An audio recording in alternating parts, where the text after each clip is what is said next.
सोते सोते जाग पड़े हम, ख्वाब में हमने क्या देखा, जो खुद हमको ढूंढ रहा हो, ऐसा एक रास्ता देखा। क्या बात, क्या बात। 7 ड्रीम्स हैं जो कि दुनिया में सब लोगों को आते हैं। सेक्सुअल ड्रीम्स को लेकर एक चुप्पी साध ली जाती है sir. If it is shown in day dream और real dream, then there's very serious problem. सपनों की दुनिया सर बहुत ज्यादा फैसिनेटिंग है। Consider dream basically a message in a bottle. Sir हमें ड्रीम्स में कुछ नंबर्स भी दिखते हैं सर। हाँ, इनके बारे में आपका क्या कहना है सर, वो कैसे आते हैं? जब ड्रीम में कोई नंबर आता है तो वो बनावटी नहीं है, वो हमेशा नंबर आपकी जिंदगी में कोई इम्पोर्टेंस रखता है। लेकिन मान के चलते हैं कि एक व्यक्ति को एक ही सपना बार बार आ रहा है, तो उससे उसको क्या समझना चाहिए? इसका मतलब है कि आपका माइंड, अपना माइंड चाहता है कि आप अपने बारे में कुछ समझें, और वो बार बार आपको रिमाइंडर भेज रहा है। अब बहुत से लोग कहते हैं मुझे सपना आता ही नहीं है। सबको सपने आते हैं 4 बार रोज रात, याद नहीं रहता है। नमस्ते दोस्तों, आप सभी का स्वागत करता हूं mental health with doctor Harkishan Mamtani के इस खास एपिसोड में। इस पॉडकास्ट सीरीज से हमारा मकसद होता है कि आम जनता तक मानसिक स्वास्थ्य के प्रति जागरूकता बढ़े और साथ ही इसके रिलेटेड जो कॉन्वर्जेशंस हैं वो एक मेन स्ट्रीम में आ जाएं। कहते हैं रात की नींद में छुपी होती हैं दिन भर की बातें, और कई वो सच जो हम खुद से भी छुपा लेते हैं। वाकई में सपने कई बार ऐसी चीजें बयां कर जाते हैं जो हमारा मन हमें बार बार संदेश देना चाहता है। इसी कड़ी में यही चर्चा करने के लिए हमारे साथ जुड़े थे प्रोफेसर सलमान अख्तर। प्रोफेसर सलमान अख्तर किसी परिचय के मोहताज नहीं हैं। वे दुनिया के लीडिंग साइको एनालिस्ट में से एक हैं और जेफरसन मेडिकल कॉलेज यूएसए में प्रोफेसर एमेरिटस के रूप में जुड़े हुए हैं। साथ ही वो एक मशहूर उर्दू शायर भी हैं। उनका अंदाज, उनकी तहजीब हमारी पूरी बातचीत में झलक कर आई। उनके साथ हमने चर्चा की कि सपने आते क्यों हैं, उनका क्या मतलब होता है, और हम एक आम आदमी के तौर पर किस तरह से उनको समझ सकते हैं। और मजे की बात यह है कि इस बातचीत की समाप्ति प्रोफेसर अख्तर के शायराना अंदाज में हुई। तो आइए देखते हैं प्रोफेसर अख्तर से हमारी क्या बातचीत हुई। ऐसे ही मेंटल हेल्थ संबंधित जानकारी के लिए मेरे YouTube चैनल को सब्सक्राइब जरूर करें और बेल आइकन दबाना ना भूलें।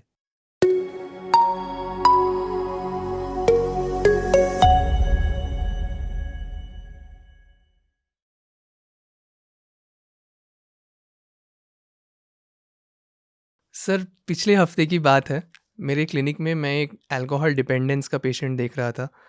काफ़ी समय से मैं उनको मिल रहा हूँ और अब उन्होंने दारू छोड़ दी है। उस दिन उन्होंने ओपीडी में आकर मुझे एक बहुत इंटरेस्टिंग चीज़ बोली कि डॉक्टर साहब, दारू तो छोड़ दी है, लेकिन सपने में ऐसा आता है कि दारू पी रहा हूँ। और मज़े की बात यह है सर, उसकी वाइफ भी साथ में आई हुई थी, उसको भी इसी तरह के सपने आते थे। सपनों की दुनिया सर बहुत ज़्यादा फैसिनेटिंग है। ये सपने जो होते हैं सर, मैं ये उदाहरण के माध्यम से बस बताना चाह रहा था कि किस तरह से कुछ छुपी हुई चीज़ें बता देते हैं। बट एक छोटा सा बच्चा हो या कोई एल्डरली, कोई बहुत बुजुर्ग व्यक्ति हो, सपने सभी को आते हैं सर। ये सपनों को अगर हम दर्शकों को बता सके एज एन इंट्रोडक्टरी रिमार्क कि सपने होते क्या हैं और ये कैसे बनते हैं, तो बहुत अच्छा एक स्टार्ट रहेगा इस पॉडकास्ट को सर। ठीक है, देखिए सबसे बड़ी बात तो आपने ऑलरेडी कर दी है, वो ये कि जो इम्पोर्टेंस दिया अपने सपने को, यही ऑलरेडी एनफ कंट्रीब्यूशन, कि ताकि जो आपकी ऑडियंस है, जो आपकी रेगुलर पॉडकास्ट को देखते हैं, तो उनको इस बात का तो एहसास हो जाए कि ये जो ड्रीम है, जिसको सपना बोलते हैं, ख्वाब बोलते हैं, ड्रीम बोलते हैं, ये एक इम्पोर्टेंट चीज़ है। और इम्पोर्टेंट क्यों ना हो? अब आप सोचिए, आप समंदर के पास खड़े हैं और एक प्रोवर्बियल बॉटल रोल करके आती है, एक बॉटल आई, उसके अंदर कुछ देखा, कागज़ है, उसको खोला तो उसमें से कागज़ निकला, तो जी नहीं चाहेगा पढ़ने का उसे? इमीडिएटली जी चाहेगा कि किसने फेंकी थी, कब फेंकी थी, क्या। तो सपना भी उसी तरह से है। सपना भी एक अपने मन के समंदर से निकली हुई एक बोतल है जिसके अंदर एक मैसेज है। राइट। अभी जैसे आपने इस आदमी की बात की जी, इसमें एक बात का ध्यान रखना चाहिए कि कोई स्टैंडर्ड बना हुआ फॉर्मूला नहीं है कि इस सपने का ये मतलब है, इस सपने का ये मतलब है, इस सपने का ये मतलब है। तो जैसे इन मियाँ बीवी का दोनों को एक सपना आ रहा है, लेकिन उसके मतलब बिल्कुल डिफरेंट हो सकते हैं। मियाँ का शायद ये कि मैंने छोड़ दिया है, लेकिन जी चाहता नहीं है छोड़ूं, तो कम से कम सपने में तो पी लूं। तो उसकी थोड़ी बहुत तमन्ना जो है, कहते हैं ना चोर चोरी से जाए, हेरा फेरी से तो नहीं जाएगा। तो उसकी तमन्ना अभी भी है, इसका मतलब है कि अभी तक गई नहीं है उसके दिल से पूरी बात, तो तमन्ना है उसकी, ये पॉसिबल है। दूसरा ये मतलब भी पॉसिबल है कि वो अब अच्छा जिंदगी जी रहा है, अच्छी जिंदगी, और उसे अच्छी जिंदगी बर्दाश्त करना मुश्किल है, ये भी होता है, क्योंकि मेंटल हेल्थ के अपने प्रॉब्लम्स हैं, राइट। तो वो उसको खराब करना चाहता है। तो बहुत से मतलब हो सकते हैं। बीवी को यही सपना आ रहा है, तो बीवी को भी ये हो सकता है कि यार मैं तो अब खुश हो गई, और खुशी तो मुझे बर्दाश्त नहीं है। मुझे तो ये जब तक आदमी शराबी था, जब तक मैं दुख में रह रही थी, वो अच्छा था, क्योंकि मेरी माँ भी दुखी थी और मेरी नानी भी दुखी थी, तो मैं दुखी औरतों के ख़ानदान की हूँ, तो मुझे उसी ख़ानदान में रहना चाहिए। तो ये अगर फिर से शुरू कर दे तो कितना अच्छा होगा। So we don't know. The surface may be the same, but the meanings may be entirely different. मतलब सर यही समझ पा रहा हूँ मैं, जैसे आपने कहा कि एक यूनिवर्सल मतलब नहीं है, शायद मुझे और किसी और को वही सपना है, लेकिन मान के चलते हैं कि एक व्यक्ति को एक ही सपना बार बार आ रहा है, तो उससे उसको क्या समझना चाहिए? देखिए, दो बातें होंगी इसमें। एक तो अलग रख देते हैं फुट नोट के तौर पे, we'll come back to it, कि यूनिवर्सल, कुछ ड्रीम यूनिवर्सल हैं, जो कि यहाँ की जो छोटी सी ऑडियंस बैठी है और जो आपकी बड़ी ऑडियंस है, उसमें सबको आते हैं। कुछ ड्रीम्स हैं यूनिवर्सल। उदाहरण सर? मैं बताता हूँ आपको। और दूसरी बात जो आपने कही, बार बार एक ही हाँ, ड्रीम बार आता बार है। एक ही ड्रीम, तो दो बातें होंगी, जी। Repetitive dreams and universal dreams. अब आप बताइए किसके बारे में बात करें पहले? सर यूनिवर्सल से शुरुआत करते हैं। देखिए, 7 ड्रीम्स हैं जी। जो कि दुनिया में सब लोगों को आते हैं। दुनिया में सब लोगों को आते हैं का ये मतलब नहीं है कि सातों आपको आए, या सातों मुझे आए, या सातों इन्हें आए। इसका मतलब है कि हम सब 5 आदमी बैठे हैं यहाँ, 5 आदमियों में से सातों ड्रीम्स आते होंगे। तो आपको 3 आते होंगे, मुझे 4 आते होंगे, इन्हें 5 आते होंगे, किसी को 2 आते होंगे। ये यूनिवर्सल ड्रीम्स हैं। राइट। तो इसमें सबसे पहला तो है द ड्रीम ऑफ फॉलिंग। किसी बिल्डिंग से, पहाड़ से आदमी गिरा और ऐसे गिरता चला जा रहा है, द ड्रीम ऑफ फॉलिंग। दूसरा है ड्रीम ऑफ फ्लाइंग, कि हवा में उड़ते चले जा रहे हैं और बिल्कुल लगता है कि नॉर्मल है हवा में उड़ना। तीसरा है the dream of being chased, कोई आपके पीछे भाग रहा है, वो आप भागने की कोशिश कर रहे हैं और ठीक भाग भी नहीं सकते, सब कुछ, ड्रीम ऑफ बीइंग चेज्ड। चौथा एग्जामिनेशन ड्रीम, कि आप इम्तिहान ले रहे हैं और पर्चा भीग गया, पेंसिल टूट गई, सवाल समझ में नहीं आ रहा है, घंटी बज गई, कि कोई ना कोई प्रॉब्लम बिग हो गया एग्जाम में। और इसमें भी याद रखिएगा, एग्जामिनेशन ड्रीम हमेशा उस एग्जाम के बारे में होता है जिसे आप पास कर चुके हैं। सही कह रहे हैं। ये कभी ऐसे एग्जाम के बारे में नहीं होता है जो आपको लेना है। पांचवा ड्रीम है death of somebody you love, भाई बहन माँ बाप, death of somebody you love. छठा ड्रीम है the dream of being inoptimally dressed in public, कि पब्लिक में या तो आप बिल्कुल नंगे हैं, या आपने आधे कपड़े पहने हुए हैं, आपने कमीज पहनी है पतलून नहीं पहना हुआ है, पब्लिक में, बस में बैठे हुए हैं, बस में यू आर सिटिंग नेकेड, तो that is another common dream. And last one is दांत टूट के हाथ में आ गया, द टीथ फॉलिंग आउट, एक या सारे। अब इसमें कमाल ये है कि ये 6 ड्रीम्स में, 7 ड्रीम्स में 6 ड्रीम का मतलब एक ही है मर्दों और औरतों में। ओके। सिर्फ एक ड्रीम का मतलब अलग है मर्दों और औरतों में, ओके। और वो है teeth falling out. Right. Teeth falling out का मतलब मर्दों में अलग होता है, औरतों में अलग होता है। ओके। दर्शकों को बताएंगे सर क्या अलग मतलब होते हैं, स्पेशली टीथ फॉलिंग? मर्दों में टीथ फॉलिंग आउट का तब होता है जबकि उन्हें एंग्जाइटी हो सेक्स के बारे में, कि मैं, ये औरत मुझे मिल रही है और मुझे I have an opportunity to have sex, but I may not get an erection, I may not be able to perform, I may have premature ejaculation. तो anxiety about sexual performance, okay, ये मर्दों में है। औरतों में उसी root से लेकिन डिफरेंटली कनेक्टेड है, कि औरतों में टीथ फॉलिंग आउट का मतलब है they want to be pregnant, okay, that's the baby that they want to become. Okay, So those are two very typical meanings. But all other dreams, if you look, they're all actual replications of childhood. Okay, They're things that have happened in childhood. That's why they feel so real. Okay. जैसे उड़ने वाला का sir कैसे हम relate करेंगे childhood से? आपके कोई चाचा थे, डू यू हैव ए चाचा? या उनसे जाके पूछिएगा जब आप 2 साल के थे तो उन्होंने क्या किया था आपके साथ? ऐसे लेके हवा में उड़ा दिया। ओके। तो ये माँ तो करती नहीं है, माँ का तो बच्चा है यार, माँ थोड़ी फेंकेगी हवा में, और बाप भी थोड़ा डरता है, लेकिन चाचा इसमें मशहूर है, ऐसे उठा के ऐसे फेंक देते हैं हवा में, वो बच्चा हवा में गया, यही क्या हाथ पकड़ के ऐसे नचा दिया बच्चे को। तो उसमें हमें एक्सपीरियंस है, we have an experience of having phloem.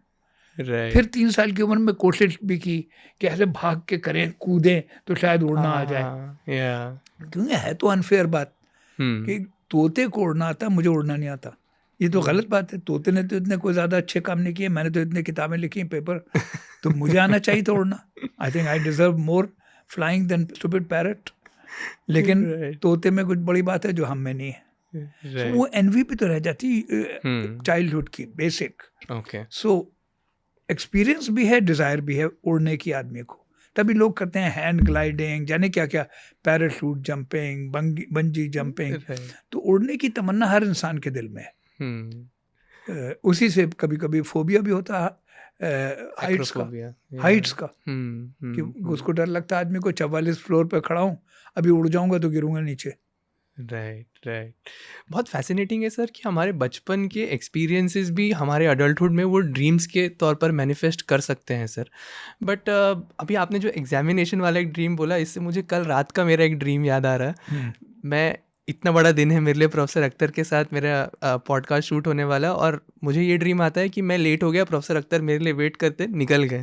तो देखिए वो कहीं ना कहीं वो एक एंजाइटी थी। Kind of examination dream. या सर, वापस उस पर आते हैं जो हमने एक फुटनोट छोड़ा था, रेकरेंट ड्रीम। सर बार बार अगर एक ही ड्रीम आ रहा है किसी को, तो उससे क्या इंटरप्रेट किया जाए? आप शादीशुदा आदमी हैं मेरे ख्याल से जी। अगर बीवी कोई बात बार बार कहती रहे तो इसका मतलब है उसकी बात में कुछ तो सच है। अगर वो बार बार कह रही है कि यार तुम ये कमीज मत पहनो, अब फिर वो कमीज पहन लेते हैं, फिर वो कहती है डोंट वियर दिस शर्ट, फिर आप वो पहन लेते हैं। तो if the wife is insistent, that means there is an issue between you and her. She can not be completely psychotic. अगर साइकोटिक वाइफ है तो अलग बात है, लेकिन अगर साइकोटिक नहीं है तो उसकी बात में भी कुछ दम है, कुछ तो होगा। उसी तरह से जो रेपिटेटिव ड्रीम है, इसका मतलब है कि आपका माइंड, अपना माइंड चाहता है कि आप अपने बारे में कुछ समझें, और वो बार बार आपको रिमाइंडर भेज रहा है कि इट्स लाइक इलेक्ट्रिक का बिल नहीं पे किया आपने तो वो बिल आता रहेगा बार बार। उसी तरह से वो ड्रीम बार बार आ रहा है। ड्रीम को ये बेसिकली ड्रीम को समझना चाहिए a message from your own mind, a disguise message. और डिस्गाइज के 3 मेथड होते हैं उसके अंदर कि डिस्गाइज कैसे होगा। तो वो डिस्गाइज मैसेज है। तो वो 3 मेथड अगर आप याद रखें तो you can decode it. Sir वो 3 मेथड्स के बारे में थोड़ा। वो 3 मेथड हैं, एक को बोलते हैं डिस्प्लेसमेंट, दूसरे को बोलते हैं कॉन्डेंसेशन, तीसरे को बोलते हैं सिंबलिज्म। फ्रॉइड ने 1900 में जो किताब लिखी थी, तो उसमें उन्होंने जो बताया कि कैसे सपना बनता है, वो 80% सपनों पे सही है। कुछ एक्सेप्शंस हैं उसमें। तो अगर हम नीचे से ऊपर तक चलें, तो अगर हम रिवर्स स्टेप ले लें तो हमको पता चलेगा ड्रीम का मतलब। तो उन्होंने बताया ड्रीम ऐसे बनता है कि दिन में कुछ होता है, जैसे आज का दिन है दिसंबर 2, सुबह आप उठे, शाम को आप सोने जाएंगे, तो इतने बजे से इतने बजे तक 8 साढ़े 8 बजे आप उठे, 11 बजे आप सोने गए, तो इस 14 घंटे में कुछ ना कुछ हुआ जिससे कि आपके दिल में एक तमन्ना जागी, जिस तमन्ना पे, जिस ख्वाहिश पर आप एक्ट नहीं कर सकते। क्योंकि वो तमन्ना ये तो गलत है, या तो खतरनाक है, या शर्म पैदा करने वाली है, या संस्कार के, धार्मिक और समाजी संस्कार के खिलाफ है, या एक और ख्वाहिश आपके दिल में है उसके खिलाफ है। तो किसी वजह से दिन में एक ऐसा मामला हुआ जिसमें से एक तमन्ना जागी। लेकिन उस तमन्ना पे आप एक्ट नहीं कर सकते। तो आपने क्या किया, उस तमन्ना को आप पी गए, स्वॉलोड। तो वो तमन्ना आपके दिल के गहरे कॉर्नर्स में चली गई। अब अगर जब आप सोने गए और सो गए, तो उस अंधेरे में ये जो तमन्ना आप पी गए थे और जिसको आपने बंद कर दिया था तहखाने में, अगर उस तहखाने में एक उसकी ट्विन सिस्टर, उसकी जुड़वा बहन जो कि बचपन से मौजूद थी, आपके बचपन से, वो भी तमन्ना वैसे ही थी, तो ये दो तमन्नाएं जुड़ जाएंगी। अब इनमें ताकत आ गई। तो ये कहते हैं चलो बहन, अब ये जेल तोड़ के हम चलते हैं और काम करते हैं। तो ये ऊपर उठने की कोशिश करेंगी, तो उससे अब ये होगा कि अब जाग जाएं। तो जागना चाहते नहीं आप तो सोना चाहते हैं। तो सोने को, स्लीप को मेंटेन करने के लिए दिमाग एक खेल बनाएगा, एक थिएटर बनाएगा जो है ड्रीम। तो जैसे फ्रॉइड का जुमला है, dream is the guardian of sleep. We sleep, we dream so that we can continue sleeping. तो वो तमन्नाओं का हल पैदा करेगा। अब वो तमन्ना तो दिखा नहीं सकते, वो तो पहले ही खतरनाक थी, शर्म पैदा करने वाली थी, फिजिकली डेंजरस थी, समाज के खिलाफ थी। तो वो तमन्ना तो देख नहीं सकते आप। तो उसको कोई दूसरा रूप देना पड़ेगा। तो वो रूप 3 चीजों से होता है। डिस्प्लेसमेंट, जिसका मतलब क्या है, सपोज कीजिए कि आप किसी पार्टी में गए, आप शादीशुदा आदमी हैं, अब वहां पे एक औरत, अगर समझते हैं कि आपकी उम्र 40 साल है, तो वो औरत 60 साल की थी और आपको बड़ी अच्छी लगी, लेकिन आप शादीशुदा हैं, आपकी बीवी है, तो आप कुछ कर भी नहीं सकते हैं। उस औरत का हस्बैंड कर्नल है इंडियन आर्मी में, तो वो आपको एक दिन में गोली मरवा देगा। तो you can do anything, but you were attracted, आपका मन तो ललचाया था उस औरत को देख के, हालांकि वो आपसे 20 साल बड़ी है। तो उसको आपने सप्रेस कर लिया, पी गए उसको आप। लेकिन अगर बचपन में भी आपके दिल में मौसी के लिए ऐसी बात थी, हाँ, अब देखिए मौसी के बारे में है, रंजना मौसी जो आपकी हैं, वो और ये जो आज कर्नल सिंह की बीवी मिली, ये दोनों चीजें जुड़ेंगी और कहेंगे कि अब चलते हैं and let's find an older woman and have fun. लेकिन उससे तो आप जाग जाएंगे। तो उसको सुलाने के लिए पहला काम है डिस्प्लेसमेंट। क्या कि ये नहीं दिखेगा कि आप किसी ज्यादा उम्र की औरत के साथ कुछ फ्लर्ट कर रहे हैं, ऐसा कुछ नहीं दिखेगा। ये दिखेगा कि एक बूढ़ी गाय है, उसको आप हल्के हल्के सहला रहे हैं, बूढ़ी गाय को। सो अब इसमें हो गया एक डिस्प्लेसमेंट कि औरत से गया गाय पे। सिंबलिज्म की, गाय को क्या बोलते हैं हिंदुस्तान में, गौ माता। हाँ, तो माता और माता की बहन मौसी।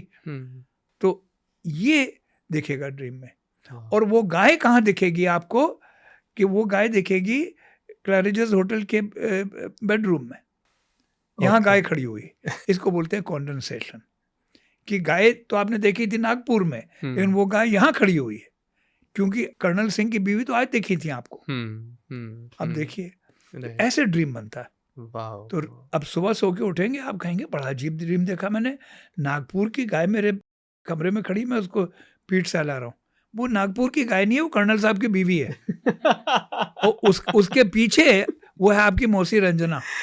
Right sir. तो this is how dreams are made, most of the dreams. Very elaborate sir. और मुझे इससे आपकी एक बात याद आती है सर, आपने अपने वन ऑफ योर इंटरव्यूज में आपने कहा था कि आपका जो मेजॉरिटी क्रिएटिव काम होता है, चाहे वो गज़लें लिखना हो या रिसर्च पेपर्स लिखना हो, आप सुबह 3-4 बजे के दरमियान करते हैं, मोस्ट ऑफ इट, और वो 10-15 मिनट में ही हो जाता है। सो इसका मतलब ये है सर, रात को ऐसा कुछ हो रहा है कि हम बहुत ज़्यादा क्रिएटिव होते हैं और उस समय ये चीज़ें फ्लो कर जाती हैं? या I think that I am so busy both in external reality, बाहर की दुनिया के काम में, और अंदर भी, कि अपने आप से मुलाकात का वक्त नहीं मिलता।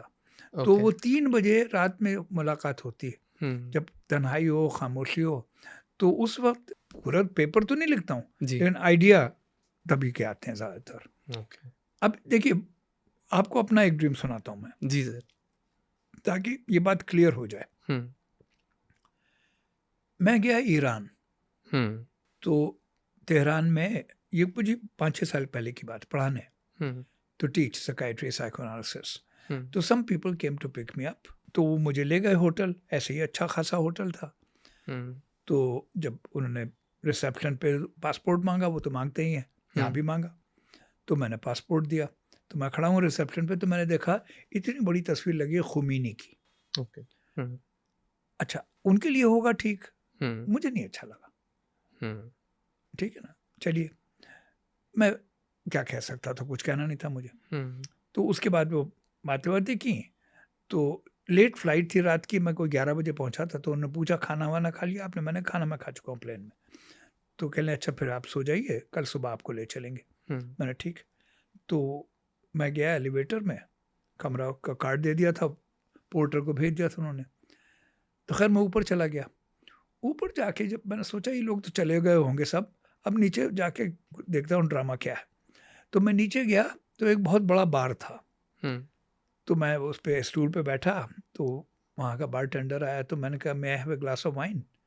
तो he looked at me with a shock कि आदमी पब्लिकली शराब मांग रहा है, मुसलमान मुल्क है. तो पता चला कि उस बार में सिर्फ orange juice, Apple juice, pineapple juice मिलता है. तो that is like you know, हमारे साथ तो बड़ी जाती है ये. तो खैर मैं बोर होके चला गया और सो गया. अब ड्रीम आता, देखिए ड्रीम क्या आया कि मैं फिलाडेल्फिया में हूँ, जहाँ मैं रहता हूँ. वहाँ एक आर्ट म्यूजियम है. आर्ट म्यूजियम के सामने एक सर्कल है. सर्कल मतलब कार ऐसे जाती है, बहुत बड़ा सर्कल है. मैं खड़ा हूँ आर्ट म्यूजियम के सामने और मैंने सर्कल में देखा कारें सब ऐसी चल रही हैं. एक कार उल्टी तरफ जा रही है, ट्रैफिक के ऑपोजिट. और वो चला रहा है कार एक अफ्रीकन अमेरिकन ब्लैक आदमी, जो कि हमारे अस्पताल में नेफ्रोलॉजिस्ट. और मुझे ये हुआ ये तो मर जाएगा यार, ये तो गलत ट्रैफिक में जा रहा है उल्टी तरफ. तो मैं भाग के गया. तो मैंने नॉक किया उसकी खिड़की पे. उसने खोला तो इतनी शराब की बदबू आई. तो ये ड्रंक आदमी. तो मैंने कहा देखो तुम गाड़ी ना चलाओ, तुम मूव करो और मैं चलाता हूँ, मैं तुम्हें ऐसे मर जाओगे ऐसे. उसने कहा नहीं नहीं ये मेरी कार है, मैं जो भी करूँ, अगर तुम मुझे बचाना चाहते हो तो इधर साइड में बैठ जाओ और मुझे नेविगेट करो, बताओ कैसे चलाना. मैंने ठीक है. हालांकि मुझे डर तो लगा, ये तो ड्रंक है. तो फिर मैंने उससे कहा अब गाड़ी, पहला तो काम ये करो कि इसको तुम 5 मील की रफ्तार पे चलाओ और हल्के से जरा सा टेढ़ा ऐसा करो, जरा ऐसे जरा ऐसे जरा ऐसे, मोड़ते रहो और वो then he gets into the right traffic. That was the dream. अब आप बताइए, मैंने तो आपको सब बता दिया है. What do you make of this dream? इस ड्रीम का क्या मतलब समझ में आता है आपको? सो सर जो मैं समझ पा रहा हूँ, अल्कोहल आपको नहीं मिला जो तमन्ना थी. यस. तो आपका जो फ्रेंड था, नेफ्रोलॉजिस्ट फ्रेंड, वो अल्कोहल पिया हुआ था. तो एक तो ये तमन्ना पूरी हो गई. जी. अच्छा, अब वो नेफ्रोलॉजिस्ट फ्रेंड कौन था? सर मुझे लगता है वो जो पॉलिटिकल फिगर से रिलेटेड होगा, जिसकी बड़ी तस्वीर आपने देखी होगी. नहीं, वो तो कानून के खिलाफ जाने के. ओके. वो तो ट्रैफिक जो अपोजिट डायरेक्शन में जा रहा है, ओके, वो है. ओके. जो मुझे खुमीनी साहब की तस्वीर देख के अनोयंस हुआ था. ओके. क्योंकि वो अनोयंस मुझे वहां नहीं हुआ. मैंने कहा चलो हमारे भी बापू जी की लगी होती है. राइट. वो एलिवेटर में भी थी, वो बेडरूम में भी थी. अच्छा. That annoyed me. Okay, okay. तो इसका रूल तोड़ने से संबंध रूल था. तोड़ने, ओके, हाँ, ठीक कि है. आई वांटेड टू से get this pictures out. Okay. तो उससे तो मैं बंद, वो अगले दिन बंद कर देते जेल में मुझे. तो वो रूल तोड़ने से है. शराब उसने पी रखी है. अब इसमें सवाल ये रह गया कि ये है कौन ब्लैक नेफ्रोलॉजिस्ट? ब्लैक क्यों है? क्योंकि ईरानी लोग ज्यादातर गोरे हैं. ओके. तो I was feeling dark skinned. अच्छा. ओके. ठीक है. नेफ्रोलॉजिस्ट क्यों है? नेफ्रोलॉजिस्ट इसलिए है कि मेरे अमेरिका में जो हिंदुस्तानी दोस्त हैं जी. उसमें जो सबसे मेरे गहरे और सबसे पुराने दोस्त हैं. अच्छा. पुराने से मतलब मैं उनको जानता हूँ 50 साल से, ज्यादा ही, मेरे ख्याल से 55 साल से. Okay. He is a nephrologist. Okay. तो नेफ्रोलॉजिस्ट वहां से लिया, वो शिकागो में है. और ब्लैक जेफरसन से लिया, वो है नेफ्रोलॉजिस्ट, सचमुच में है ब्लैक आदमी. वहां से वो लिया, यहां से ये लिया, इन दोनों को जोड़ा. Condensation, okay. डिस्प्लेसमेंट, वो पी रहा है, मैं नहीं पी रहा हूं. Symbolism, break the rule. Got it. all this is hidden inside the dream. वाह, That's how dreams are formed. Very fascinating sir. That's how dreams. Sir हमें ड्रीम्स में कुछ नंबर्स भी दिखते हैं सर, हाँ, इनके बारे में आपका क्या कहना है सर, वो कैसे आते हैं? नंबर्स के बारे में सिगमंड फ्रॉइड साहब का एक ख्याल था, वो अच्छा ख्याल है, बहुत बढ़िया, कि उनका ये ख्याल था कि जब ड्रीम में कोई नंबर आता है तो वो बनावटी नहीं है, ओके। वो हमेशा नंबर आपकी ज़िंदगी में कोई इम्पोर्टेंस रखता है और कहीं ना कहीं वो नंबर आपकी ज़िंदगी में आया है। ये बात 90% ट्रू है, ओके। 100% ट्रू नहीं है। 100% ये है कि कभी कभी नंबर इसको भी दिखाते हैं कि कोई बात कहनी है कई बार, तो बार नंबर से दिखती है, मीनिंग कि Okay. आप मुझसे मिलना चाहते हैं 4 बार तो लगेगा 4 कुर्सियां रखी हुई, oh like that. But if you see the number written, hmm, like अगर सपने में आप देख रहे हैं कि मैं जा रहा हूँ और आप जा रहे हैं और वहाँ पे एक मकान पे लिखा है 114 नंबर, तो इसका मतलब है ये 114 तो आपकी ज़िंदगी में कोई कहीं ना कहीं है। मतलब और इन नंबर्स का जो सिग्निफिकेंस रहता है सर, वो डायरेक्ट भी रहता है या इनडायरेक्टली भी कुछ वो सिग्निफाई करते हैं? जैसे आपने बताया कि वो 4 चेयर्स, मतलब वो 4 बार हाँ, मैंने। लेकिन वो नंबर नहीं है, वो तो चीज़ दिखेगी, hmm, the repetition of things, okay. कि आप कई बार करना चाहते हैं तो वो बार दिखा नहीं सकते, बार कैसे दिखाएंगे? अब जैसे रावण जी के 10 सर थे, 10 सर थोड़ी थे, माँ मर जाती है उसको पैदा करने में, 2 ही सर से माँ मर जाए। अकलमंद आदमी था, वर्सेटाइल आदमी था, okay. he had many capacities, that's what is symbolically represented, that he was a versatile man, he was a philosopher, he was a mathematician, he was a king, he was all kinds of things, and he was also evil, but he had many qualities, Yeah. and that's what it shows. 10 heads mean 10 आदमियों के बराबर था वो। Right, correct. Sir आप इतनी fascinating बातें कर रहे हैं सर, मुझे लगता है आपके जीवन से एक जुड़ी पहलू जो मुझे लगता है आपसे अच्छा कोई इंसान नहीं हो सकता है डिस्कस करने के लिए। आपने अपना काफ़ी समय हिंदुस्तान में बिताया है सर, और अभी you have been in the West, आप अभी यूएस में बेस्ड हैं, तो जाहिर है आपने यहाँ का कल्चर भी बहुत करीब से देखा है, वहाँ भी आप अभी देख रहे हैं। इन 2 कल्चर्स के ड्रीम्स में क्या फ़र्क हो सकता है सर, और क्या होता है आपके एक्सपीरियंस में? इसके बारे में मुझे पता नहीं है, लेकिन अक्सर मैं यहाँ आता हूँ तो कभी कभी लोग कहते हैं आप मुझे प्राइवेट कंसल्टेशन कर लें, तो वंस इन अ वाइल, हर बार मैं 1 मरीज 2 मरीज में देख लेता हूँ। पहले मैं नहीं करता था ऐसा, जब मैं यंग था, कि ये ठीक नहीं है, इससे क्या होगा, एक सेशन से, ये ड्रामा नहीं है, फना फना। लेकिन अब मुझे लगता है कि यार जितनी भी मदद एक ही सेशन में हो सकती है उतनी कर दी जाए।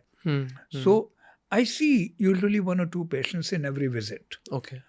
मुझे तो कोई डिफरेंस पता नहीं चला ड्रीम Okay. में, खास तौर पे ड्रीम्स, क्योंकि एक आदमी मुझसे मिलने आया during one of my visits, पिछले 4-5 विजिट्स में एक आदमी मुझसे मिलने आया सिर्फ एक ड्रीम की वजह से, कि उसका ड्रीम था कि he is having sex with his aunt's daughter, and he considers some Muslims have marriages in cousins and all. He was not Muslim, he was Hindu, and he regarded her as a real sister.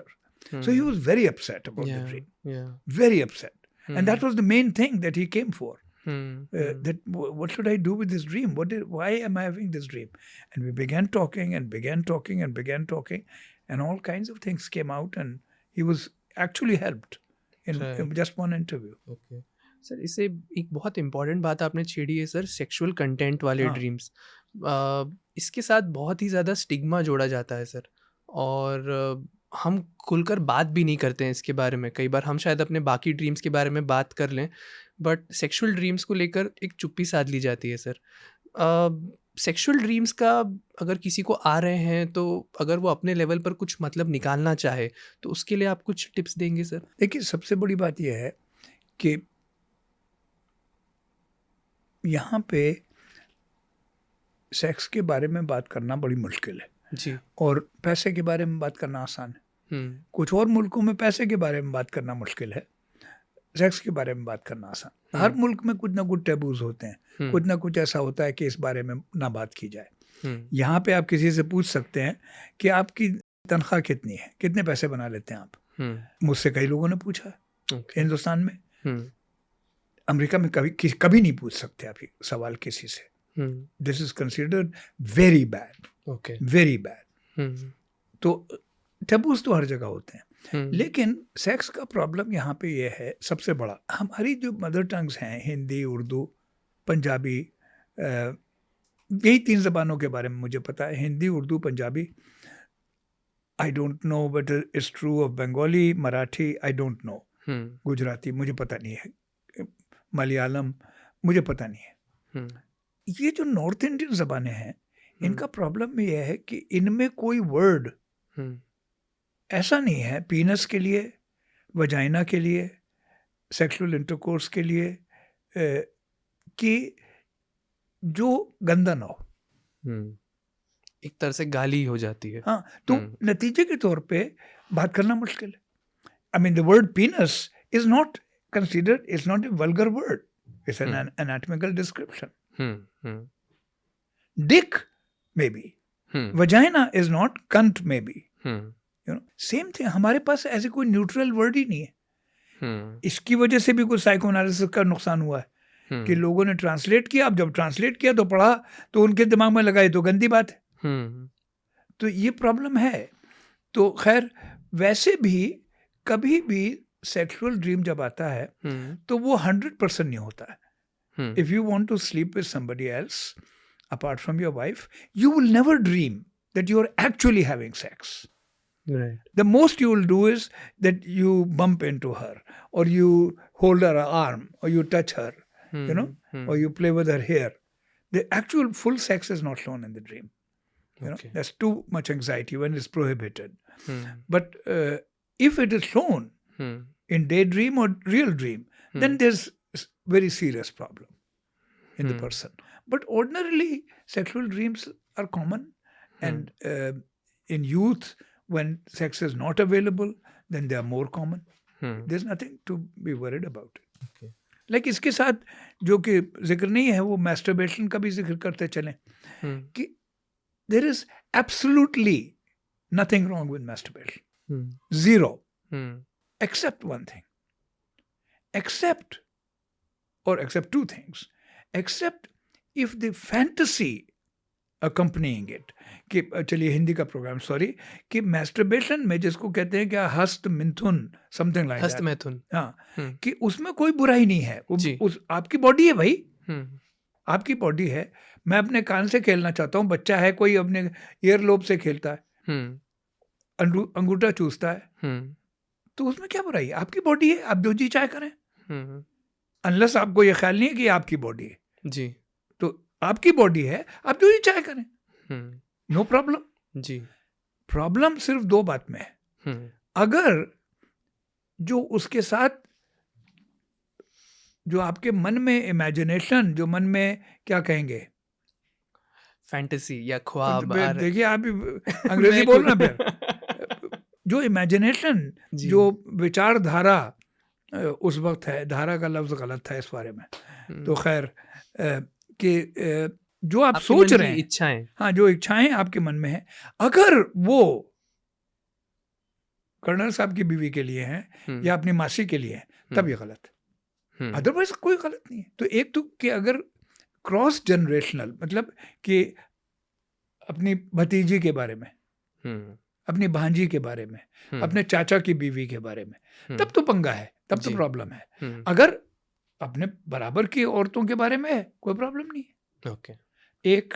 Number 2, कि अगर ये masturbation becomes the main and preferred mode, preferred, कि पता चला partner is in the bed and you are secretly masturbating in the bathroom, then there's a problem. Right. Otherwise, there's no problem in masturbation at all. कोई अंधा नहीं होता. अगर अंधा होता तो इस मुल्क में सारे अंधे घूम रहे होते. बहुत इंपॉर्टेंट मुद्दे पर बात छेड़िए सर, क्योंकि हम हमारे क्लिनिक्स में भी काफ़ी देखते हैं मिसकंसेप्शंस सेक्सुअलिटी को लेकर, खासकर हस्त मैथुन को लेकर काफ़ी ज़्यादा हैं. There's nothing wrong with it. Right. There's nothing. We should be very explicit. Clear बात बतानी चाहिए. आपका जिस्म है, भगवान ने आपको दिया है, ध्यान से रखिए, उसमें जो मज़े आ सकते हैं खाइए, उसे एंजॉय करिए. मेरे ख्याल है उसी कड़ी में एक और हम जोड़ सकते हैं सर कि एक्सेस मैस्टरबेशन जब बहुत ज़्यादा आपके डे टू डे लाइफ के साथ इंटरफेयर कर रहा है तो एक्सेस वो भी मास्टरबेशन, वो भी एक ठीक है। प्रॉब्लम हो सकता है। एक्सेस में भी जो है अब किसको एक्सेस कहें, ये भी मुश्किल है। एक आदमी है वो 3 बार मैस्टरबेट करता है दिन में, रोज। I don't see any problem. मतलब नंबर से ज्यादा सर वो आपकी डे टू डे लाइफ के हाँ, साथ कितने, अगर जैसे ये किसी की ऑफिस की मीटिंग के सही बीच बात है। हाँ, या ये कि अब ये हमारे थे, वो क्या नाम है, जेफरी टूबन, एक लीगल एक्सपर्ट, ओके न्यूज़ पे, CNN पे, वो जूम पे मीटिंग थी और इन्होंने देखा नहीं कि जूम का कैमरा ऑफ है, and in the meeting they took a break and he was masturbating. Now that's outrageous, that's irresponsible and outrageous. But otherwise masturbation जैसे आपने कहा बहुत नॉर्मल है, नॉर्मल, कंप्लीटली नॉर्मल। और कई बार ऐसा होता है सर कि वो मैस्टरबेशन को लेकर जो गिल्ट होता है वही सेक्सुअलिटी वाले ड्रीम्स में मैनिफेस्ट Yes. करता होगा सर। और देखिए क्या है कि अगर आप भगवान को मानते हैं तो भगवान ने, अगर आप भगवान को नहीं मानते हैं तो नेचर ने इंसान के अंदर बड़ी चीज़ें जोड़ दी हैं। We can enjoy pain. Pain, ये सोचिए कि दांत में दर्द हो रहा ना, तो जबान वहीं जाती है ऐसे करके, उसको डॉक्टर ने कहा इसको छेड़ो मत। खुजली हो रही हो तो आदमी खुजली कहते डोंट स्क्रैच इट यार, नहीं वहीं। तो हमारे अंदर पेन को एंजॉय करना भी रखा है भगवान ने जी उसी तरह हमारे पास ऑर्गेज्म भी रखा है जी। आप, you can have an orgasm by yourself. ये तो भगवान ने रखे हैं आपके लिए। These are nature made, God made things, there nothing to be ashamed about. Sir हमारे ड्रीम्स के मुद्दे पर वापस आते हैं। आजकल के मॉडर्न दुनिया में सर, जहाँ सोशल मीडिया, स्क्रीन टाइम ये बहुत चर्चित विषय रहते हैं सर, इनका ड्रीम्स पर, सपनों पर क्या फ़र्क पड़ता है सर? इसमें एक बड़ा अच्छा जुमला है कि pornography is a stealer of dreams. Okay. अब ये पोर्नोग्राफी के अलावा बाकी चीज़ें भी डाल दीजिए। क्या है कि हम जब छोटे थे तो हम लोग क्या खेलते थे, चोर सिपाही जी। या पेड़ों पे चढ़ते थे। आजकल के बच्चे पेड़ों पे नहीं चढ़ते हैं मेरे ख्याल से। नहीं, आजकल के बच्चे कहाँ चढ़ते हैं पेड़ों, अपार्टमेंट में पल रहे हैं जी। तो वो जो खेल थे उसमें हम इमेजिन करते थे चीज़ें, तो माइंड के लिए अच्छा था। इतने ज़्यादा खिलौने भी नहीं होते थे। तो आजकल के ये जो सबको बने बनाए सपने दे दिए। जी जी। So it is not good for imagination. So अब इनका डायरेक्ट सपनों में क्या होगा, लैंग्वेज का असर पड़ेगा। जैसे अगर आप कहते हैं मैं सेमिनार में जा रहा हूँ, तो रात में क्या ख्वाब आ सकता है कि कोई सेमिनल बुक है, फ्रॉइड का सेमिनल पेपर है मॉर्निंग ऑफ मेलंकोलिया, वो पढ़ रहे हैं आप, या सीमन का ड्रीम आ सकता है ओके सेमिनार से। लेकिन आप वेबिनार में जा रहे हैं तो बत्तख का ड्रीम आएगा, उसके पैर का। तो हाँ, तो वो एसोसिएशन तो माइंड का कंप्यूटर ढूंढेगा ना। So it will affect the dream life of course. Okay, मतलब वो वर्ड्स से भी वो ड्रीम्स इन्फ्लुएंस होते हैं। हाँ, जैसे कि जब देखिए यहाँ से अब मैं अमेरिका गया तो मेरे ख्याल से 3 या 4 साल बाद पहला ड्रीम अंग्रेजी में आया। अच्छा। 4 साल तक तो when I went to sleep I always dreamed in Hindi Urdu. Oh okay. अब ज़्यादातर ड्रीम जो हैं 80% ड्रीम इन इंग्लिश। ओके। फिर ड्रीम ही नहीं, फिर ड्रीम की इमेज जो है जी। वो भी लोकल मुहावरों से तस्वीर बन सकती है। ओके। जैसे कि एक जुमला है अंग्रेजी में जिसका इक्विवेलेंट यहाँ नहीं है इक्विवेलेंट लेकिन वो ख़राब equivalent. I have thrown the towel in. Okay. I have thrown the towel in, इसका क्या मतलब कि मैंने गिव अप कर दिया। I give up. So I saw a dream some 12 years ago, 13 years ago, that I was standing in a balcony and I had a wet towel in my hand, and I keep thinking and ultimately I let it go, and the wet towel goes 4 floors down, throwing the towel in. That dream I could not have if I were living in India, क्योंकि वो metaphor नहीं होगा। ठीक है, क्योंकि फैसला करना था जी। तो आई गिव अप, मैंने कहा यह नहीं होगा। सो बहुत फैसिनेटिंग है सर कि मेटाफर्स भी हमारे सपने का एक रूप बन जाते हैं सर। सर मैं कई सर्कल्स में ऐसी मेरी चर्चा होती है about this concept of dream incubation sir. हम किस हद तक हमारे ड्रीम्स को इन्फ्लुएंस कर सकते हैं सर? मुझे इसमें ज़्यादा यकीन नहीं है। ओके। जैसे मुझे ज़्यादा उदाहरण के तौर पर अगर मैं डेली वेबिनार देखूं तो कितना लाइकली है कि एक बतख मुझे एक्चुअली दिखेगी, जो अभी हमने एग्जांपल डिस्कस किया? हो सकता है, I mean, it's more probable, hmm. but I don't think we have the power to induce our own dreams. I don't think so. Okay. मैंने एक दो घर देखे. I see a lot of houses in my dreams. That's my problem. So एक दो घर देखे जो मैं फिर से देखना चाहता हूँ. अच्छा। अब वो आ ही नहीं रहा कम वक्त. मैं रोज सोचता हूँ यार आज दिख जाए वो मकान. एक मकान देखा ऐसा सेमी सर्कुलर, जी।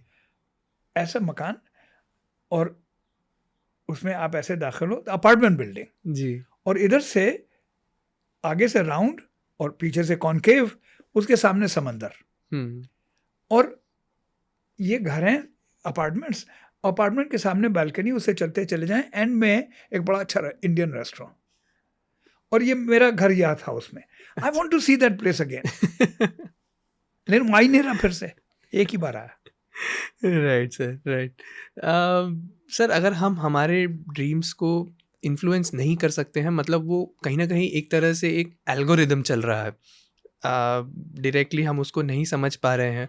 अगर एक लेमैन है सर, मैं बात कर रहा हूँ एक और कॉन्सेप्ट की जिसको ड्रीम जर्नलिंग का नाम दिया गया है सर. कितना आप एडवाइस करेंगे एक ड्रीम जर्नलिंग करना एक लेमैन के लिए? कितना हेल्दी रहेगा, कैसे हेल्पफुल रहेगा सर? हेल्पफुल है, अपने आप को सुनना हमेशा हेल्पफुल है. भगवान बुद्ध ने भी कहा कि दिन में कुछ देर अकेले और खामोश रहना चाहिए. जो उनके 8 बताए हुए अच्छे काम हैं, उनमें से एक ये भी है कि सारे दिन में कुछ देर अकेले और चुपचाप रहो. Meaning meet yourself. जी। तो yes, it's a good idea. लेकिन उसमें यही प्रॉब्लम है ना कि don't take this what you writing down and what you have seen literally. Okay. अब ये आप जैसे आर्ट म्यूजियम पे क्यों था, अब मैं वो बात भूल गया ड्रीम की अपने. जी। आर्ट म्यूजियम पे क्यों था? आर्ट म्यूजियम में मेरी बेटी काम करती थी, okay. Philadelphia museum of art में. ओके। अब बेटी और मदर का रिवर्सल है हम्म। कि माँ का साया है मेरे ऊपर जी। जब ये सब कुछ हो रहा है. ओके। सर, अगर किसी को ड्रीम जर्नलिंग स्टार्ट करना है तो उसको आप क्या टिप्स देंगे सर?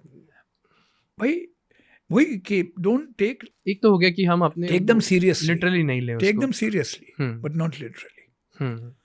एंड डोंट, ये किताबों से ये मत कर देखो कि सांप का मतलब ये है और बिल्ली का मतलब ये है. ऐसा कुछ नहीं होता है. आप बिल्ली देखें सपने में, मैं बिल्ली देखूं, दो बिल्कुल डिफरेंट मतलब हो सकते हैं. डिपेंड करता है कि आपका बिल्ली से क्या रिश्ता है, हाउ यू फील अबाउट बिल्लीज. जिंदगी में कैसी बिल्लियां आई आपकी जिंदगी में, समझे? तो इस पे एक शेर याद आ गया, फाख्ताएं तितलियां, फाख्ता यू नो डव्स, ओके. फाख्ताएं तितलियां, बिल्ली गिलहरी मछलियां आई अपनी जिंदगी में कैसी कैसी औरतें. तो बिल्ली से याद आ गया. मैं जब ये पॉडकास्ट शूट करने आ रहा था, मेरे एक मित्र ने मुझसे कहा था जी. कि अगर आप प्रोफेसर अख्तर साहब से बात करने जा रहे हैं तो उर्दू पोइट्री का जिक्र ज़रूर करिएगा. मैंने एक टॉक भी दी वॉशिंगटन में, the dream in Urdu poetry. लेकिन मैं I want to go back to जहाँ से हम शुरू किया था. जी. कि मैंने आपको एक ड्रीम के बारे में बताया कैसे ड्रीम बनता है. जी. लेकिन मैंने कहा था इसमें 3 एक्सेप्शंस भी हैं. 3 तरह के ड्रीम इस तरह से नहीं बनते हैं. 3 और तरह के ड्रीम है. एक ड्रीम है जिसको बोलेंगे पोस्ट ट्रॉमेटिक ड्रीम. जैसे फर्ज के लिए आपका आज बहुत बुरा कार एक्सीडेंट हो, रात में फिर होगा कार एक्सीडेंट सपने में. ओके. अब उसमें क्या है कि दैट ड्रीम जो आपको 2 दिन या 5 दिन तक आता रहेगा, कार एक्सीडेंट का, या कार का नहीं आएगा तो सीढ़ी से गिरने का, तो किसी ने चीज का एक्सीडेंट का. That dream is not created by the mechanism I pointed out. Okay. That dream is created by the mind's wish to master the trauma. Meaning हमारे मन के अंदर अपने आप को हील करने की, अपने आप को ठीक करने की एक तमन्ना है. Okay. तो वो ड्रीम इसलिए आता है ताकि हम उसको देखें और सुबह उठें, अरे भैया कोई एक्सीडेंट नहीं हुआ, थैंक यू, अरे भैया I am all right, everything is okay. तो बार बार करने से, प्रैक्टिस से आदमी निकल जाता है उससे बाहर. तो ये पोस्ट ट्रॉमेटिक ड्रीम की डायनामिक्स अलग है. जी. एक दूसरा एक ड्रीम आता है उसको बोलते हैं unconscious problem solving dream. Okay. तो ये होता है जो लोग राइटर्स हैं, जो लोग साइंटिस्ट हैं, मैथमेटिशियंस हैं, जो लोग प्रॉब्लम्स पे काम कर रहे हैं, तो उनके अंदर इंफॉर्मेशन बहुत सी जमा होती है। Hmm. Many pieces of information they have not used consciously. Hmm. और ये एक नॉर्मल आदमी के साथ भी हो सकता है। हम्म। आपका लड़का है 10 साल का, उसको स्कूल में प्रॉब्लम हो रहा है, आप परेशान हैं क्या करें, और लड़का गड़बड़ कर रहा है, इसको पढ़ता नहीं है ठीक से, तो अब ये प्रॉब्लम भी है आपको, करें क्या? तो और एक दिन सपने में इसका सोल्यूशन आ जाएगा। ओके। तो ऐसा भी होता है प्रॉब्लम सॉल्विंग ड्रीम्स, ओके। क्योंकि आपने कहीं सुना था कि वहाँ एक साइकोथेरेपिस्ट है, वो बच्चों के लिए बड़ा अच्छा है। आपने कहीं सुना था कि इस बच्चे को एक मेरा दोस्त ले गया था, उसने बड़ा मदद की। आपने कोई फिल्म देखी, तो वो इन्फॉर्मेशन जमा है आपके अंदर। वो कंप्यूटर काम करता रहता है, and one day throws the problem up, solution up. So there is also problem solving dreams. And finally एक तो हो गया जो हमने बताया पहला वाला, विश फुलफिलमेंट, तमन्ना पूरी करने वाला ड्रीम, जी। चाहे वो डिस्गाइज हो। दूसरा पोस्ट ट्रॉमेटिक, मीनिंग कोई बहुत बड़ा एक्सीडेंट हो उसके बाद। तीसरा प्रॉब्लम सॉल्विंग। करेक्ट। और चौथा एक ड्रीम होता है, उसको बोलते हैं self state dreams. Okay. Meaning जैसे कोई दुकानदार होता है, उसकी ग्रोसरी शॉप है या कपड़ों की दुकान है, तो वो हर 3 महीने बाद एक दिन दुकान बंद करके सारा हिसाब लेता है कि क्या क्या चीज़ें हैं और मुझे क्या क्या मंगवानी चाहिए, और क्या क्या कम हो गई हैं और अच्छी बिक रही हैं, और कौन सी नहीं बिक रही हैं, कौन सी चीज़ें ऑर्डर करूं और कौन सी चीज़ें ना ऑर्डर करूं। तो उसी तरह से माइंड भी अपना स्टॉक लेता है। तो कभी कभी एक ड्रीम आता है आपको जिसमें आप, उसमें विश फुलफिलमेंट नहीं है, तमन्ना के बारे में नहीं है, वो ड्रीम बता रहा है कि इस जगह पे हाँ इस वक्त जिंदगी में ये हाल है। तो वो एक रिपोर्ट होती है माइंड की। तो ये 4 तरह के ड्रीम्स होते हैं आमतौर पे। वाह वाह! तो ड्रीम्स किस तरह से बनते हैं ये भी आपने हाँ, बताया सर। तो एक आसान बात नहीं है। Right sir. मतलब मैं जो समझ पा रहा हूँ सर कि ड्रीम्स एक तरह से हमारे अंदर के छुपे हुए इमोशंस को तो बाहर ला ही रहे हैं, बट उसके साथ ही बहुत सारे दूसरे पर्पसेस भी सर्व कर रहे हैं। यस, और इसको जैसा आपने शुरू में कहा था, फ्रॉइड साहब ने बहुत ब्यूटीफुली उसको मेंशन किया था कि dreams are supposed to keep you asleep, yes, otherwise the dream is the guardian of sleep. या dream is a guardian of sleep. Right. मतलब ड्रीम्स हमारे लिए बहुत ज़रूरी है। बहुत, जैसे ना आप देखिए जो फिजियोलॉजी है ड्रीम की, वो आरईएम स्लीप से जुड़ी है। तो अगर आप नॉन आरईएम डिप्राइव करें तो आदमी पागल होगा 15 दिन बाद। अगर आप आरईएम सिर्फ डिप्राइव करें, आदमी 5 दिन में पागल हो जाए। कि REM deprivation is much more severe effect on the brain. We need to dream, right and we all of us dream.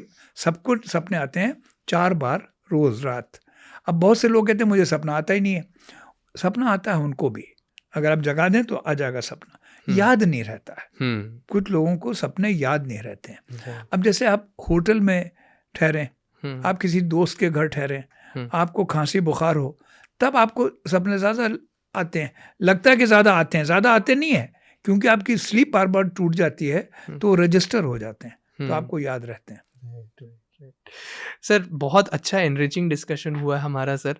मैं चाहूँगा कि हम इस डिस्कशन को कंक्लूड करें एक उर्दू शायरी से सर, ताकि मेरे वो दोस्त की भी इच्छा पूरी हो जाए। मैं आपको 2-3 शेर सुना देता हूँ। पहले तो ख्वाब देखने की ज़रूरत क्या है। जी।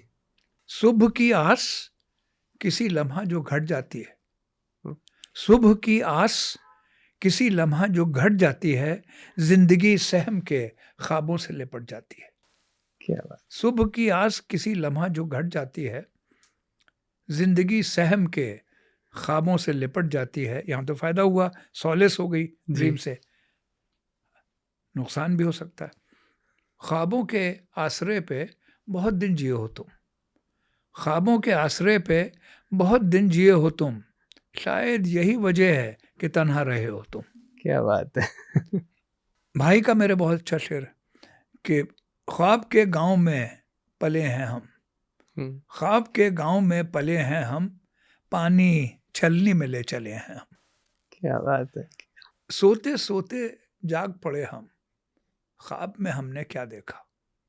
सोते सोते जाग पड़े, ये प्रॉब्लम सॉल्विंग ड्रीम पे है। ओके। सोते सोते जाग पड़े हम, ख्वाब में हमने क्या देखा, जो खुद हमको ढूंढ रहा हो, ऐसा एक रास्ता देखा। क्या बात, क्या बात। और आखिरी शेर है ये, जो कि आप जानते हैं किस बारे में होगा ये। बहुत रोया हूँ मैं जब से ये मैंने ख्वाब देखा है, बहुत रोया हूँ मैं जब से ये मैंने ख्वाब देखा है कि आप आंसू बहाए सामने दुश्मन के बैठे। क्या बात है। जैसे एडिपल राइवलरी, राइट आपकी महबूबा जी आपके दोस्त के साथ जो है वो उससे अपोलोजाइज कर रही है ना लव करने का जी। और ना उसके साथ सोने का, अपोलोजाइज। बहुत रोया हूँ मैं जब से ये मैंने ख्वाब देखा है कि आप आंसू बहाए सामने दुश्मन के बैठे हैं। मैं दाग दहलवी का शेर है, कोई 150 साल पुराना। क्या बात। सो ये सब है चक्कर। मुझे लगता है अगर हम ड्रीम्स के शेरो शायरी उर्दू पोएट्री पे करें तो एक अलग पूरा एपिसोड बन सकता है। एग्जैक्टली। इतना एनरिच्ड है क्योंकि इसमें प्रॉब्लम सॉल्विंग ड्रीम्स भी हैं। जी। या ये कि हमारे एक जान पहचान के एक साहब थे, तो he had outrageous extra marital affair with one of his students यहीं दिल्ली में। तो मैं जानता था उनको, शायद इस महफिल में जो लोग मौजूद हैं उनमें से एक आध लोग और जानते हों। तो खैर बीवी बेचारी बड़े परेशान थी, तो उनकी बीवी की शक्ल देख के मैंने 4 लाइनें लिखी कि कब उसे शर्मसार देखा है, मीनिंग एम्बैरेस्ड और humiliated. He was very cocky about that affair also. Okay that's the horrible part. Okay. एक तो आप गलत काम कर रहे हैं, फिर गलत काम पे नाज कर रहे हैं। कि कब उसे शर्मसार देखा है, रोता हजारों कतार देखा है, हाँ मगर उसकी बेवफाई को ख्वाब में बार बार देखा। That's a post traumatic dream. क्या बात, हाँ क्या बात। हाँ मगर उसकी बेवफाई को ख्वाब में बार बार देखा है। तो ये मैंने उनकी बीवी को लिख के दे दिया था। मैंने कहा बीवी मैं क्या कर सकता हूँ जो आपके मियाँ कर रहे हैं। जी। अच्छे खासे पढ़ाते थे यूनिवर्सिटी में। बहुत ही अच्छा डिस्कशन रहा सर। मुझे लगता है कि बहुत सारे टेक होम मैसेजेस हैं हमारे दर्शकों के लिए, और मैं तो यही कहना चाहूँगा सर कि इस डायरेक्शन में अगर हम ड्रीम जर्नलिंग का एक प्रोसेस अगर शुरू करें, क्योंकि हमें हमारे मन की बात भी सुननी चाहिए। हाँ, नहीं हाँ, तो वो यकीनन। हमारी बीवी जैसे ही हमें बार बार हाँ, देखिए परेशान। इसमें मैं आपको अगर take home message bullet points क्या है। जी सर। एक कि ड्रीम को बेकार ना समझें। हम्म, ये जैसे आपका बच्चा है, आप बच्चे के से प्यार नहीं कर रहे हैं। हम्म, ड्रीम आपके मन का बच्चा है, उससे प्यार करना चाहिए। जी। एक दूसरे, ड्रीम कोई बेवकूफ़ी की चीज़ नहीं है। It hmm, may look crazy, it's not crazy, it has a method. Hmm, dream कोशिश करना चाहिए, याद रखे, सोचना चाहिए, हम्म, लेकिन लिटरली मत लीजिए। जी। अब इसके बारे में पढ़ना चाहिए। 2 किताबें बता देता हूँ मैं। जी सर। एक तो उसमें भी पूरी किताब पढ़ने की ज़रूरत नहीं है, हम्म, पूरी किताब पढ़ने की ज़रूरत नहीं है। इंटरप्रिटेशन ऑफ ड्रीम्स है, उसमें चैप्टर 7, ओके। फ्रॉइड साहब की किताब 1900 की। दूसरी किताब है, एक आदमी उसका नाम है Leon Altman, ALTMAN, psychoanalysis of dreams. These are 2 books, अगर आप पढ़ लें हल्के हल्के, कोई ख़ास तौर पे ऑल्टमैन की किताब is not very difficult to read, पढ़ सकते हैं। उससे आपको आदत होगी हल्के हल्के, उससे फ़ायदा होगा। और ये भी सोचिए, अब हिंदू माइथोलॉजी में भी होंगे बहुत से एग्जाम्पल्स, जी। बहुत होंगे एग्जाम्पल, क्योंकि हमारी Hindu mythology is so rich and so textured and so many stories जी। कि इसमें भी ड्रीम्स होंगे, इम्पोर्टेंट ड्रीम्स। तो वो देखना चाहिए, वो ड्रीम क्या था और क्या हुआ, उससे भी सीखना चाहिए। ठीक, right. Okay sir, thank you Thank so you. Much अपना समय देने के थैंक लिए यू। सर। नो बहुत not at all, thank you so much for thanks a having me. Lot sir.